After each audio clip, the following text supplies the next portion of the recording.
Assalamu alaikum muhtaram ko'ruvchilar. Washington munbiriga xush keldinglar.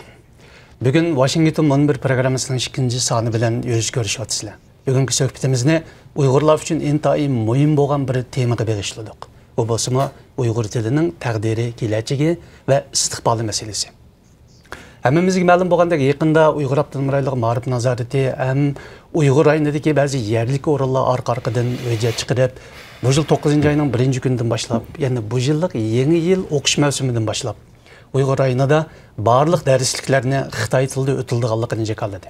Uyg'ur ma'rifi Xitoy hukumati 2004-yildan boshlab Uyg'ur rayonida qo'sh tillik ma'rifni rasmiy yo'lga qo'yishga boshlagandan buyangi 13 yilda bu nuqtaga keldi. Biz bugungi suhbatimizda mazkur masalani qonuniy, ijtimoiy, madaniyat nuqtalaridan, siyosiy nuqtalardan analiz qilamiz. Shuning bilan biz bugungi programmamizga, studiyamizga qimmatli 3 mehmonni taklif qildik. Tövəndə men bu mehmonlarni oldi bilan bir tanishtirib o'tay. Bugun studiyamizga kelib suhbatimizga qatnashadigan Washingtondan Nuri Turkal apandi, Amerikada turishli advokat Nuri Turkal apandi bugungi suhbatimizga studiyamizdan qatnashadi. Suhbatimizga qatnashadigan yana bir mehmonimiz Ilshad Asan apandi, Amerika Uyg'ur birlashmasining raisi ham vaziyat analisti. Oldi bilan studiyamizga kelgan bu ikki qimmatli mehmonimizga rahmat. Sizga tashakkur ederim. Sizga rahmat. Shuning bilan birga bizningki bugungi suhbatimizga Skype orqali qatnashadigan yana bir mehmonimiz bor. U bo'lsa Dünya Uyghur Qurultayı'nın baş katibi hem Vakalatsiz Milletler Xalqlar Teşkilatı'nın muavin reisi Dolqin Eysa apandi. O Skype arqılı Germaniyadan suhbatimizga iştirak qiladi.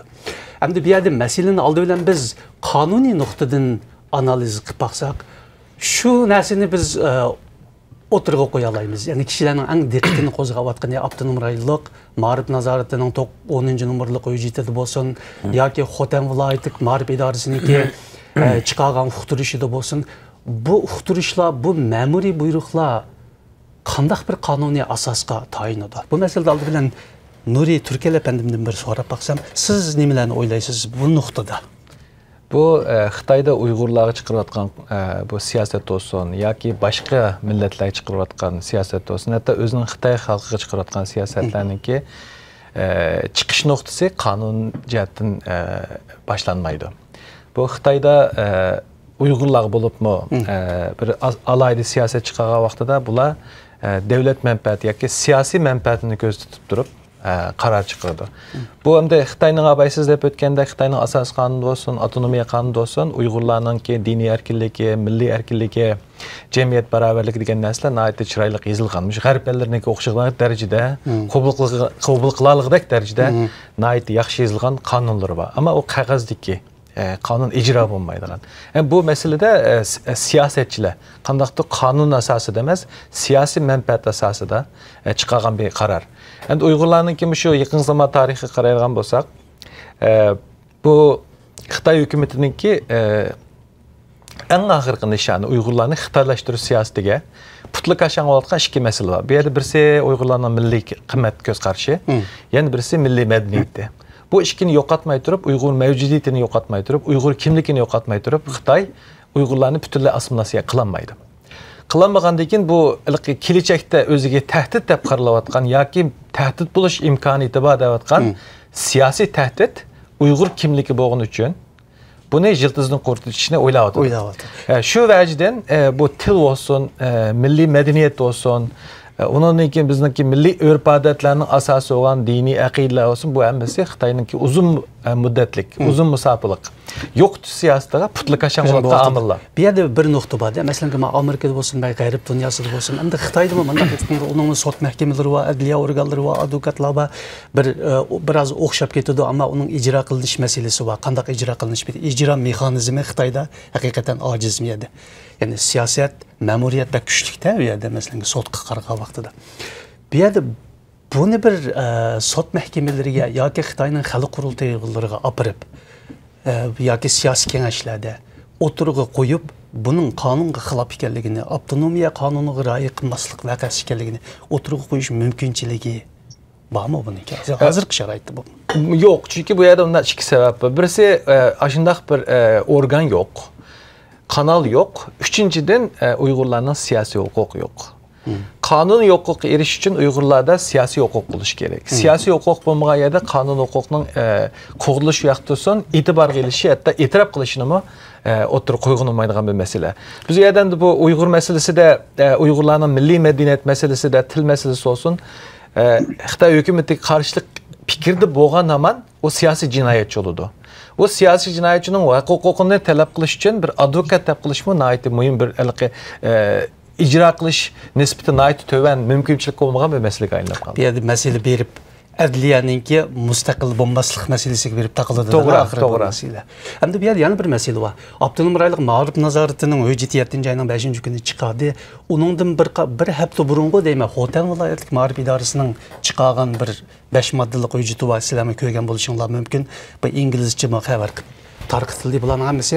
Bu hujjatida Xotan viloyatiniki Uyg'ur ma'rif sistemasida Xotan viloyatidagi Uyg'ur tili butunlay cheklanadigan, ishlatishga bo'lmaydi deydigan bir 5 moddalik nuqta bor. Masalan, bu hujjat bilan Abdunum rayonidagi 10-nomerlik hujjati o'qish barliq masalalarni, o'qish materiallarini bundan keyin Xitoycha dars o'tish masalasi to'g'risida chiqargan. Bu masalada Uyg'ur tashkilotlari buningga qandaq bir pozitsiyada bo'layotdi? Buni bir anglab baqayli oldi bilan bu masalaga Germaniya turishlik Dolqin apandining ko'z qarashini bir anglasak, Skype'dan Germaniyadan javob berdi savollarimizga. Dolqin apandi, siz mush Xotanda yo'lga qo'yilgan bu siyosat Abdunum rayonlik ma'rif idorasining qarorlariga qaysi nuqtadan baho berasiz?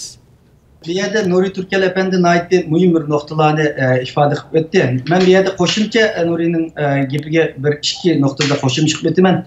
Bu Xitoy hukumatining mayli Abdunum rayonlik ma'rif nazorati qo'yib qo'ygan bu hujjat bo'lsin va yoki Xotan viloyatlik ma'rif idorasi o'tirib qo'ygan bu hujjat bo'lsin, hammasidan bu yerda hech bir qonuniy asos yo'q. Bu xalqaro qonunlardan emas, Xitoyning o'zining milliy territoriyalik avtonomiya qonunidami şu yerdeki yerlik milletlerinin, okuyucularının, hatta normal hizmet faaliyetlerinde Uygur tilinin, şu yerdeki yerlik millet tilinin metbuatlarda olsun, okutuşlarda olsun, içtimai alakalarda olsun tamamen şu milletin özünün tilini işitiş hukukunun bağlığı kanun boyunca kapaletge kılıngan. Ama Nuri Türkiye'de ötkende bu kağıt üstündeki bir kanun bu başka icra kılmadıdı. Xitayning şu kanunun 37. maddesi de buna ait enik belgilengen. Demek bir yerde Xitay hükümeti özünün kanununa xilaf qilib endi xalqaro qonunlar bo'yicha qaraydigan bo'lsak, bu tamamen texmo jiq xalqaro qonunlarni, ahdnomlarni oyoq osti qilganligini ko'ramiz. Masalan, Birleşken Milletler Teşkilatı'nın sivil ve siyasi haqlar ahdnomasi var. 1966-yilda qabul qilgan, buni Xitoy hukumati 1998-da qo'l qo'ygan.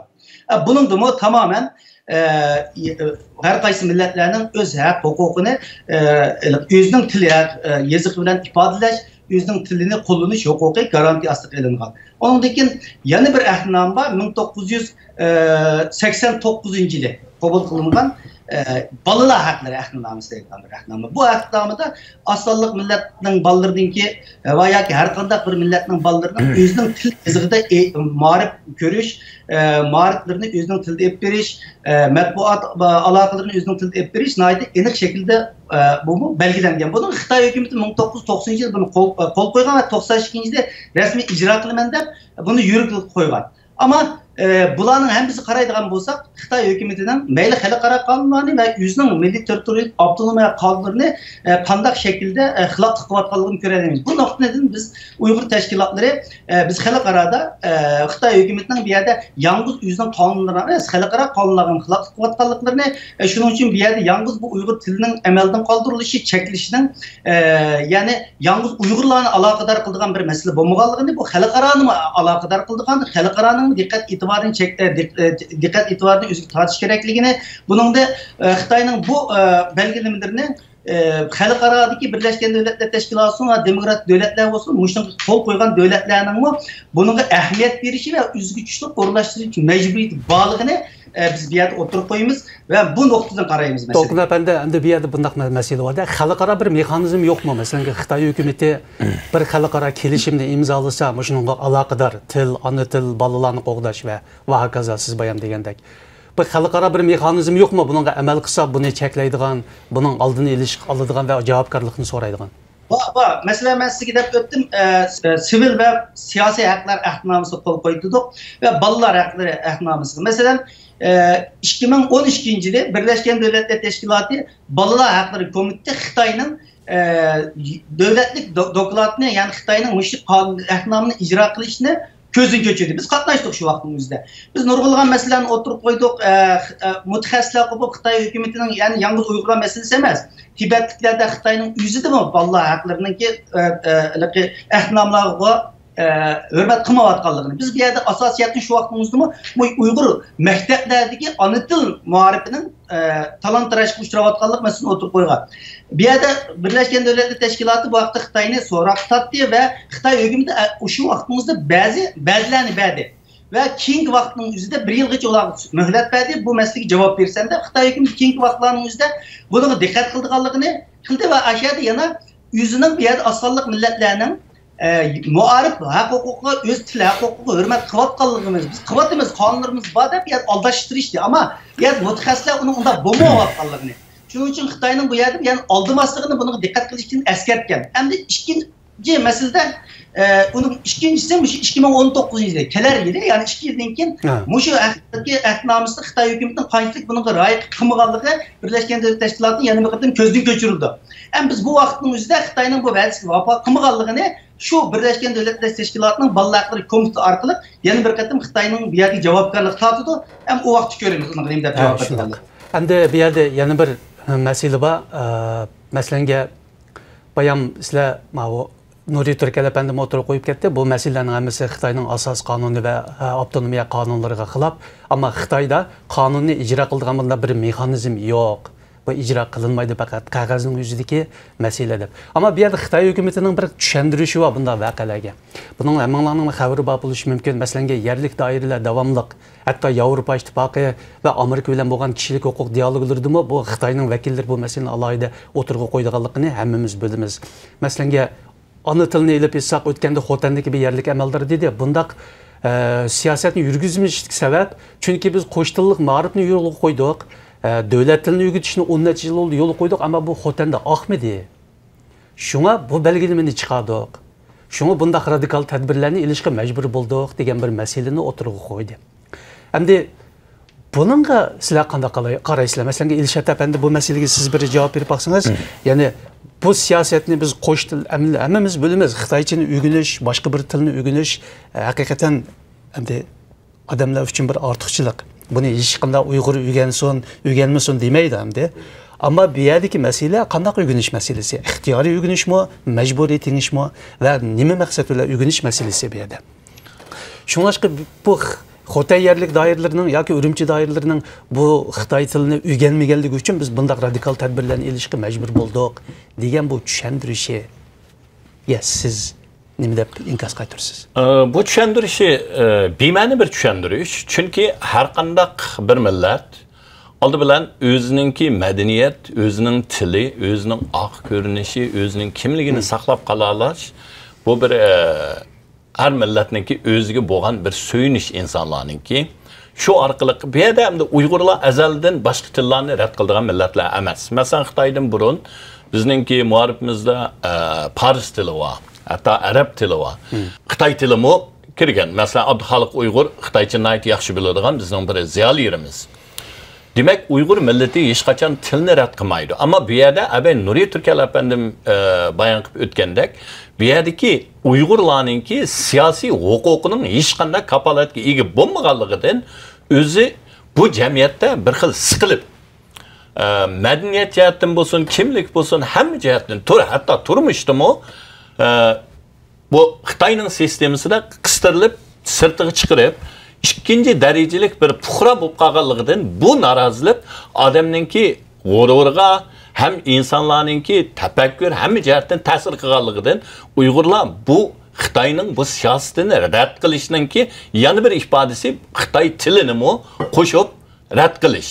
Bu yerdagi rad qilish hammani butunlay o'rganmaymi deganlik emas.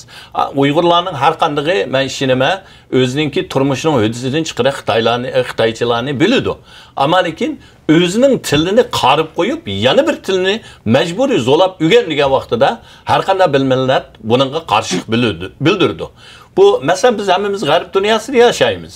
Biz ingliz o'rganamiz, mana mayda o'tagan hammamiz ingliz tilini yaxshi bilamiz, hatto ba'zilarimiz uningdan boshqa yana tillarni bilamiz.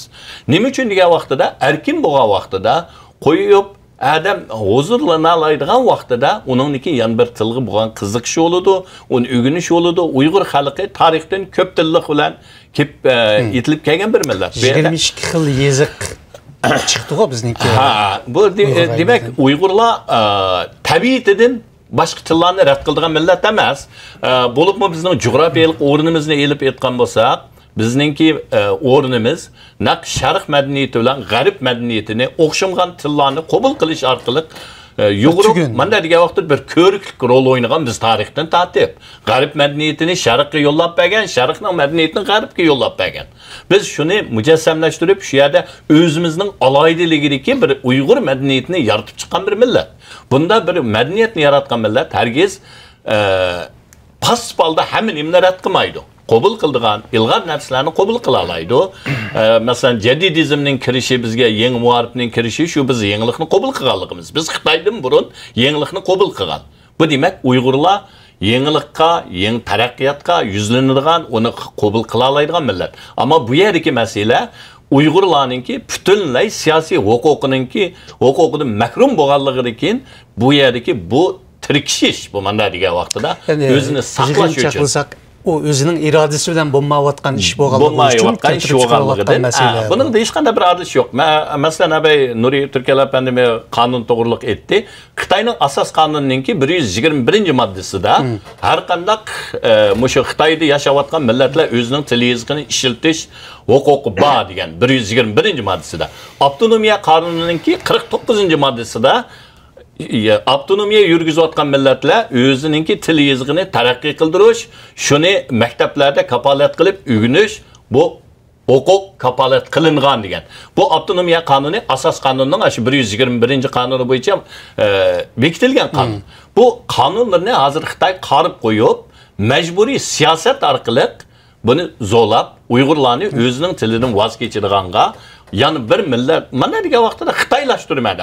Buning maqsadi o'xshamaydi. Siz bu sizning xulosangizda endi xitoylashtirma. Hamda yana bir masala bor-da. Masalan, bu Xotan viloyatlik ma'rif idorasininki, chunki buni ko'proq misolga yeyotimiz, chunki pek g'ulg'uli qo'zg'ab ketgan bir tema bo'lganligi uchun bu uqtirishida Uyg'ur tili maktabdagi rasmiy til sifatida buningdagi ishlatilmaydi, cheklandi degan modda bor. Ammo eng diqqat qo'zg'aydigan bir nuqta, buningdan keyin mushu 5 nuqtaliq hujjatga amal qilmagan odamlar 200 yilgacha qatorida jazolandi deydigan bir 5-moddasida alohida kirgizilgan. Bu yerda 200 yilgacha deydigan mushu yil kirgandan buyon Uyg'ur rayonida eng ko'p ishlatilayotgan bir siyosiy termin aylandi hozir va mushu termin sababli nurg'un Uyg'urning ziyolilari, kadrlari, avam xalqlar 200 yilgacha sifatida hatto kadrlar jazolanib ketdi-da. Endi bu yerda shu masalani Xitoyning qonuniy nuqtasidan olgan vaqtimizda 200 yilgacha deganning buning qonuniy hukmi nima buniki? Bu 200 yilgacha degan gap insoniy huquq degan gap. Bu inson deganniki jamoatchilikda ifodalaydigan ko'z qarashi, xizmatga ifodalaydigan ko'z qarashi va oilada ifodalaydigan ko'z qarashi bo'ladi. Bu hamda Xitoylar buning mushu yangi atgan mushu gunohidan o'tirib chiqqan 200 yillik jinoyatidan yurgizayotgan diniy jihatdagi siyosat olsun, madaniy jihatdagi siyosat olsun, hammasining qanchalik ig'ir siyosiy tusag'anligini ko'rib olgan bo'ladi. Bu faqat va faqat bu yerda 3 narsa bor. Xitoylar uchun bu masala davlat bexatarlik masalasi. Uyg'urlar uchun mavjudiyat masalasi. Ba'zi insonlar uchun jon beqish masalasi. Buningga qanday qarash bu eng muhim narsa. Bizning vatanda xalqning siyosiy erkinligi, jamiyat erkinligi bo'lmagandiki, bundan munozara bo'lmaydi. Shu o'zining kallasiga kelgan narsani ifodalash huquqi bo'lmagan yerda boshqa huquq, boshqa imtiyoz to'g'ri eg'izish mumkin emas. Ham buni aqliy jihatdan aytgan chog'da Uyg'urlarning beshiyotgan bu kulpat, bu irqiy yo'qotish siyosatidan boshqa narsadan derak bermaydi. Bir millatning mavjud bo'lib turish uchun, boshqalardan farqli bo'lish uchun chiroyi, yashayotgan jo'grafiyasi emas, madaniyati farqlantirib turdi. Bizning Uyg'urlarning chiroyi bo'lsin, hatto talaffuzlari shivasimi bir jutlar yana bir o'xshamaydi. Bizni birdan-bir tutib turayotgan narsa milliy madaniyat.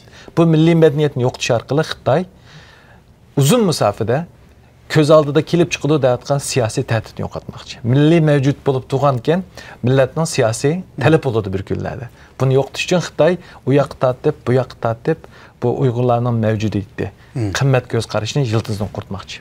Endi bayam nayta muhim bir masala dediniz.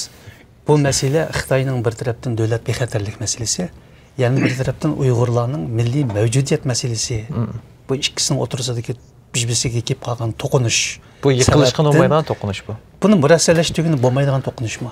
Bo'lmaydi, chunki uni murassallashtirish uchun hukumat tarafda bir willingness deymiz, bir mush masalani hal qilaylik deydigan tendensiya bo'lishi kerak. Uyg'urlarda bor bu niyat. Uyg'urlar shu haq-huquqqa hurmat kelishgan muhitda yashashni xohlaydi.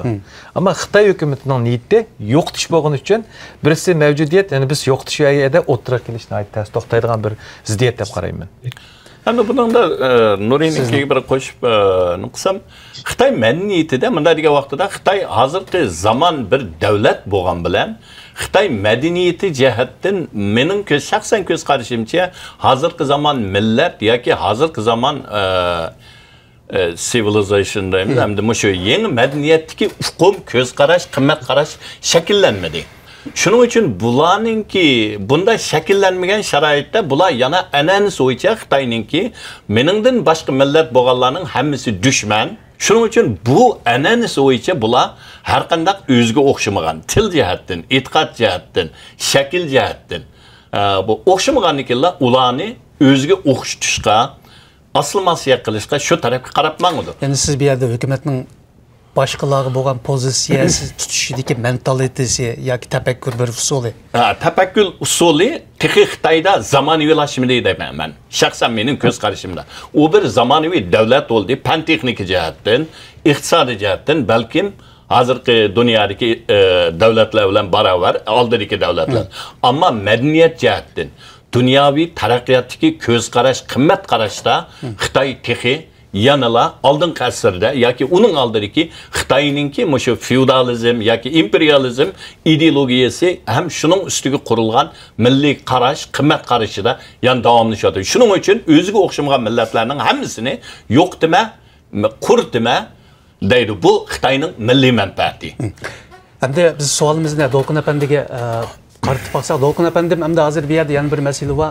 Bu tilni o'tiri boshlang'ich maktablarda Uyg'ur tilini cheklash haqidagi bu uqtirishning o'tirg'i qo'yilgan vaqtda nozik bir mezgilda o'tirg'i qo'yildi. Siz bilasiz, o'tgan yili 8-oydan boshlab Xitoyninki sobiq Tibet partiyasining sekretari Chinchuanga Uyg'ur rayoniga yetkilib keldi. Shuningdan buyon bu hozirgacha izchil orqa-orqadan bir qator qattiq radikal amallik, siyosiy, iqtisodiy va diniy jihatlardan nurg'un tadbirlarni ilib o'tdi.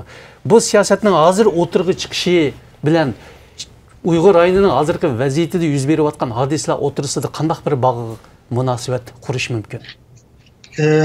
Bu yerda bir narsani oldin deb o'tish to'g'ri keldi.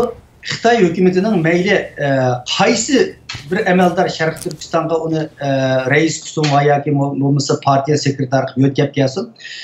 Mayli shu Xitoy hukumati Sharqiy Turkistonni isloh qilgan har qanday davrda o'zgarmagan bir siyosat bor. U Sharqiy Turkistonda assimilyatsiya siyosatini yurgizish. Ya'ni bu yerda Xitoy hukumati uchun Uyg'urning mavjudiyati muhim emas. Ya'ni mumkin bo'lsa yo'qolib ketsa, faqat yerdagi territoriya Sharqiy Turkistondan iborat bu zaminga ehtiyoji bor. Shuning uchun bu yerda har qaysi davrlardagi balki biroz siyosatning bo'shagan davrlari bor. Qattiq tutib, qattiq zarb berish harakatlarini qo'zg'agan vaqt bor. Madaniyatning qilovida yashadik, uning oldiki davrlar bo'ldi, uningdagi har davrda ammo Xitoy hukumatining Sharq Turkistonda o'zgarmagan siyosati, assimilyatsiya qilish siyosati. Endi shuning uchun har davrda Sharq Turkistonga yetkazib kelgan Xitoy amaldorlari bu siyosatni hech bir qachon voz kechmadi. Bir-biridan taqim vahshiy shaklda yurgizib keldi.